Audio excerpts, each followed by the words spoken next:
Hello, स्वागत है आप सभी का मेरे यूट्यूब चैनल पे। आज ऑस्ट्रेलिया ने अपनी पहली पारी में 7 विकेट के नुकसान पे 405 रन बना लिए हैं।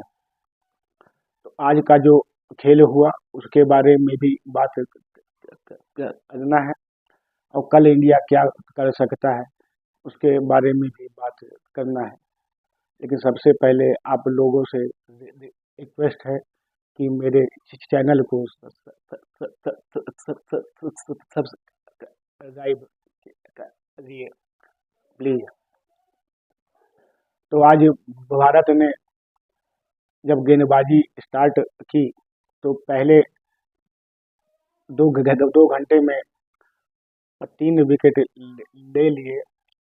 उस्मान ख्वाजा, मैक्सवेनी और दाबू सिंह का विकेट ले लिया। तो ऐसा लग रहा था कि इंडिया इस मैच में, जैसा मैंने कल आप लोगों को बताया था कि अगर इंडिया को इस मैच में डोमिनेट करना है तो ऑस्ट्रेलिया को किसी भी हाल में 300 के अंदर आउट करना है। दो बातें मैंने बताई थी आपको कि एक तो ऑस्ट्रेलिया को 300 के अंदर में आउट करना है, और दूसरा बोला था कि ट्रेविस अपाड़े को 20-25 गेंदों से ज़्यादा ना खेलने दे। भारत ये दोनों ही काम नहीं कर पाया।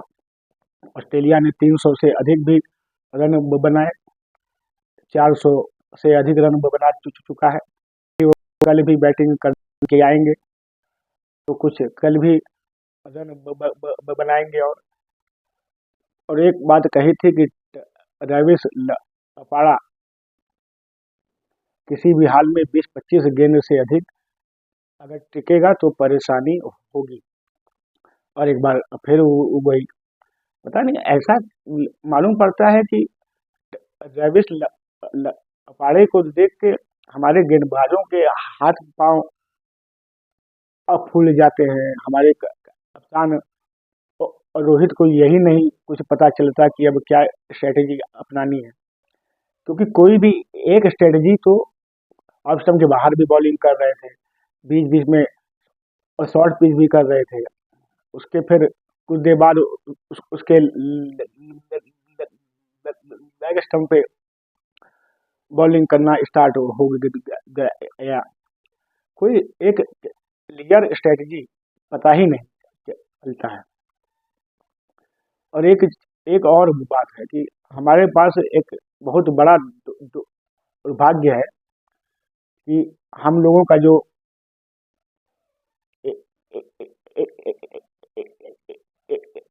140 करोड़ की आबादी वाला है हमारा देश इंडिया। उसमें केवल एक वर्ल्ड क्लास बॉलर है, बुमराह। बाकी के जो बॉलर हैं वो अच्छे हैं। मैं आज आकाश दीप को और सिराज को कुछ मैं नहीं कहूँगा। उनकी भाई जितनी हैसियत है, जितनी उनके अंदर काबिलियत है, उन्होंने प्रयास किया। उनका वो स्तर ही इस स्तरीय गेंदबाज वाला उनका स्तर ही वो ही है। तो जो वो बेचारे कर सकते थे उन्होंने प्रयास किया। एक ही विश्व स्तरीय गेंदबाज है हमारे पास, बुमराह, उसने 5 विकेट लिए। एक और विश्व स्तरीय गेंदबाज अगर होता तो ये जो ऑस्ट्रेलिया ने 405 रन बनाए हैं, ये 2-250 के अंदर में आउट हो गया। ऐसा अगर एक और गेंदबाज ऐसा होता जो 5 विकेट बुमराह ने लिए, एक और विश्व स्तरीय बॉलर जो 3-4 विकेट और लेता, तो यही स्कोर 2-250 पे ऑस्ट्रेलिया पैक हो जाती।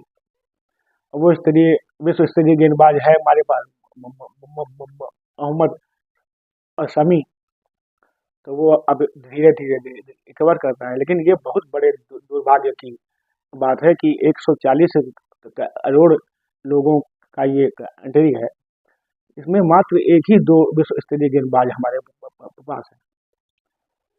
जबकि 140 करोड़ में 140 करोड़ ऐसे हैं जो कि क्रिकेट से प्यार करते हैं, उसको एकदम अपना दिल, अपनी और जान सब उनकी क्रिकेट में है। और केवल 2 विश्व स्तरीय गेंदबाज हमारे पास हैं, बुमराह और शमी। और यही अंतर है इंडिया और ऑस्ट्रेलिया में। ऑस्ट्रेलिया के बल्लेबाज खेलने आते हैं, उनको पता होता है कि एक विश्व स्तरीय गेंदबाज बुमराह है, उसको फेस करना है, उसको रुक रुक के बच बच के फेस करते हैं, तो भी वो 5 विकेट लेता है। लेकिन जब हमारे बल्लेबाज बैटिंग करने आएंगे तो वहां से 3 विश्व स्तरीय गेंदबाज, Starc, Josh Hazlewood, Pat Cummins, 3 विश्व स्तरीय गेंदबाजों का सामना हमारे बल्लेबाजों को करना पड़ता है। और इंडिया के कंपैरिजन में बहुत छोटी संख्या है ऑस्ट्रेलिया की। और वहाँ ऐसे जैसे हमारे यहाँ क्रिकेट को एकदम लोग अपनी आंखों में बसाए रहते हैं, वो स्थिति नहीं है ऑस्ट्रेलिया में। ऑस्ट्रेलिया में और भी कई खेल, क्रिकेट है, फुटबॉल है, हॉकी है, बैडमिंटन है, हर वो एक स्पोर्टिंग का कंट्री है। वहाँ जब छोटा बच्चा होता है तभी से उसको स्पोर्ट्स में बहुत रुचि रहती है, उसके माँ बाप भी उसको स्पोर्ट्स में प्रमोट करते हैं। हमारे यहाँ केवल एक ही ऐसा खेल है जिसमें माँ बाप भी थोड़ा सा सपोर्ट करते हैं, क्योंकि उन्हें पता है कि इस खेल में आगे बढ़ जाएंगे तो भाई हमारे बच्चे का जिंदगी ठीक हो जाएगा, क्योंकि क्रिकेट में इतना रुपया है।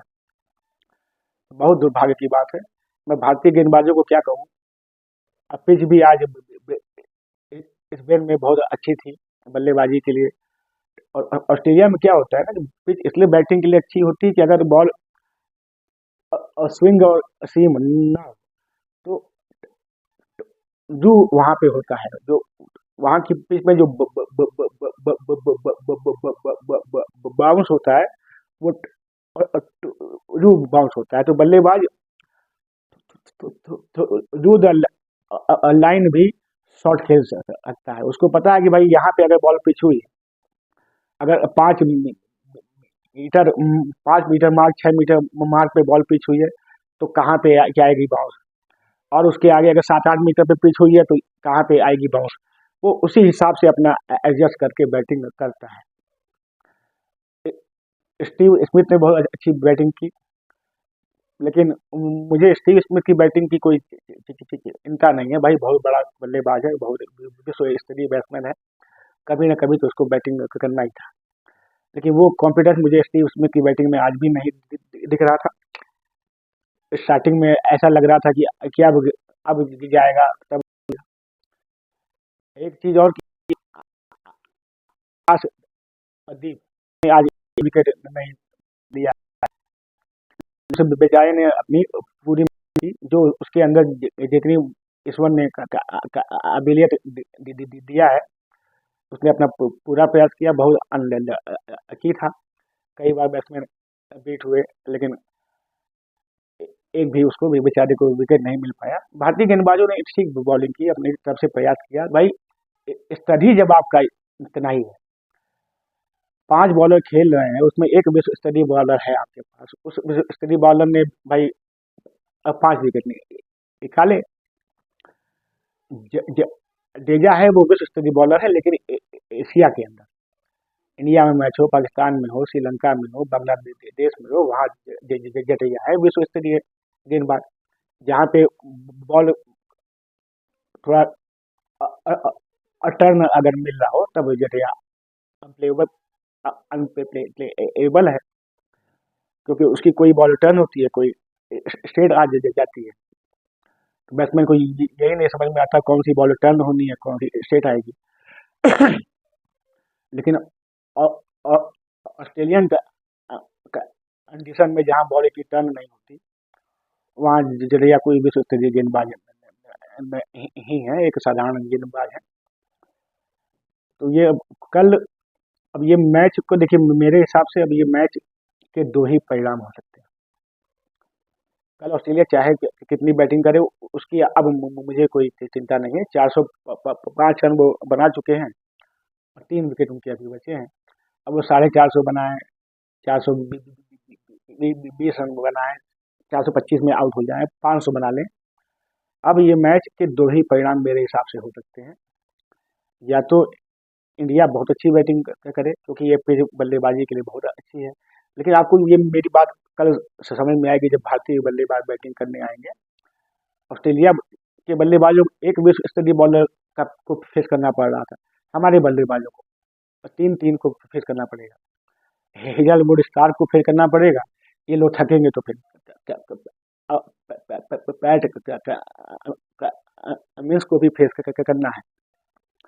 और जब पिच थोड़ा पुरानी हो जाएगी, जब मैच चौथे पांचवें दिन में अगर पहुंचेगा, तो बॉल पड़ने के बाद टर्न होने लगेगी, तो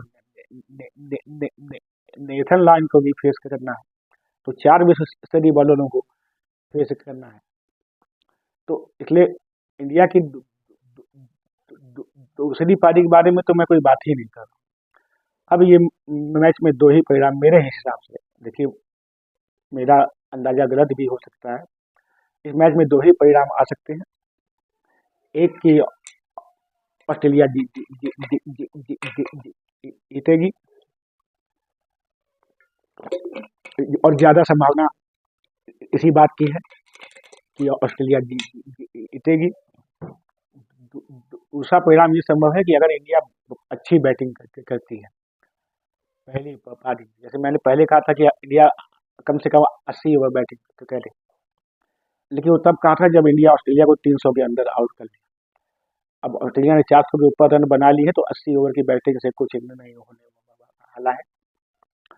इंडिया अगर पहली पारी में 120, 130, 150, 160 ओवर बैटिंग करे, कल और परसों जब भी बैटिंग इंडिया की आए, चाहे ऑस्ट्रेलिया के कितने रन हो, उसको 130, 140 ओवर बैटिंग करनी ही पड़ेगी, 450-500 रन बनाने ही पड़ेंगे, तब ये मैच बच सकता है, ड्रॉ हो सकता है।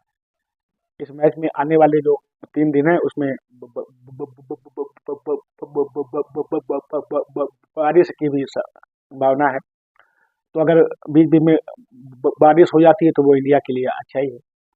अब सबसे अच्छा रिजल्ट इंडिया यही होप कर सकता है कि जो अगला टेस्ट मैच मेलबर्न में है, उसमें यही जो स्थिति 1-1 की बराबरी से ही अगर इंडिया मेलबर्न टेस्ट में जाए, और ये उम्मीद करें कि जसप्रीत बुमराह, क्योंकि बहुत गेंदबाजी कर ली पहले 3 टेस्ट में, जसप्रीत बुमराह अगर मेलबर्न टेस्ट तक भी फिट हो और मोहम्मद शमी एकदम फिट हो के, फिर तो वो है ही, गेंदबाजी भी कर रहा है यहाँ उस्ताद अली ट्रॉफी में। लेकिन जो जो लोग उसको गेंदबाजी को देख रहे हैं, ये देख रहे हैं कि क्योंकि टेस्ट मैच में आपको 20-25 ओवर गेंदबाजी करनी पड़ती है, तो कोई ये नहीं चाहता कि जल्दीबाजी में मोहम्मद शमी को अंदर लाया जाए और बस 5-6 ओवर बॉलिंग करके ही वो अनफिट हो जाए, तो भारत को फिर और 2 स्पेशलिस्ट तेज गेंदबाजों के साथ पूरा मैच में बॉलिंग करना हो। तो इंडिया के लिए बेस्ट केस सिनेरियो अब ये है कि इंडिया पहली पारी में बहुत अच्छी बैटिंग करे, 450-500 रन बनाए, जो कि इंडिया कर सकता है। लेकिन दिक्कत इंडिया के साथ यही है कि इंडिया का सामना 3 विश्व स्तरीय और, और, और तेज गेंदबाजों से है। अगर कल इंडिया ये मैच ड्रॉ हो जाए तो बहुत अच्छा होगा, क्योंकि पिच अभी भी बैटिंग के लिए बहुत अच्छी है। अगर पहली पारी में इंडिया ने 450-500 रन ना की, और 70-80 ओवर में ही आउट हो गया, तो 250-300 रन पे, तब ये मैच हर हाल में ऑस्ट्रेलिया जीतेगा, और बहुत ही आराम से। हाँ, अगर बीच में एक दो दिन फिर एक दो दिन अगर सारे के सारे एक दो दिन बर्बाद हो जाएंगे, अगर बीच में बारिश आ जाए, तो बेकार बैटिंग करके भी इंडिया बच सकता है, लेकिन वो बचना से कोई कॉन्फिडेंस तो आएगा नहीं। और मेलबर्न में भी हम ऐसे ही अपने कंधे झुकाए झुकाए ही एंटर करेंगे। अब यही इंडिया कर सकता है भाई, कल जब भी बैटिंग आए तो आंख बंद करके बैटिंग करे, ऑस्ट्रेलियाई तेज गेंदबाजों को खूब थकाए, स्टार्क, हेजलवुड और कमिंस को भी 30-35 ओवर गेंदबाजी करनी पर दे। तब अगर इंडिया अच्छी बैटिंग करके ये मैच बचा लेता है, तो मेलबर्न में हम इस कॉन्फिडेंस के साथ जाएंगे कि भाई अगर गेंदबाजी हमारी थोड़ा कमजोर है, तो बल्लेबाजी हमारी ऑस्ट्रेलिया से भी अच्छी है, ऑस्ट्रेलिया के टक्कर की ऑस्ट्रेलिया से भी अच्छी है।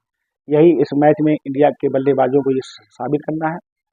नंबर 8 तक आपकी बैटिंग है, नंबर 8 पे आपका नीतीश कुमार रेड्डी आता है। तो कल इंडिया को लंबी से लंबी बैटिंग करनी होगी, तभी ये मैच बच सकता है, नहीं तो ये मैच अब ऑस्ट्रेलिया के हाथों में है, और 2-1 से भारत पीछे होने की बहुत बड़ी संभावना है। हाँ, अच्छी बैटिंग इंडिया कर ले तो अभी भी इस मैच में इंडिया की इज्जत बच सकती है। अगर मेरी बातों आपको ठीक लगी हो तो इस वीडियो को भी लाइक कर दो भैया, और चैनल को भी सब्सक्राइब कर लो। कल मिलते हैं आपसे। ओके।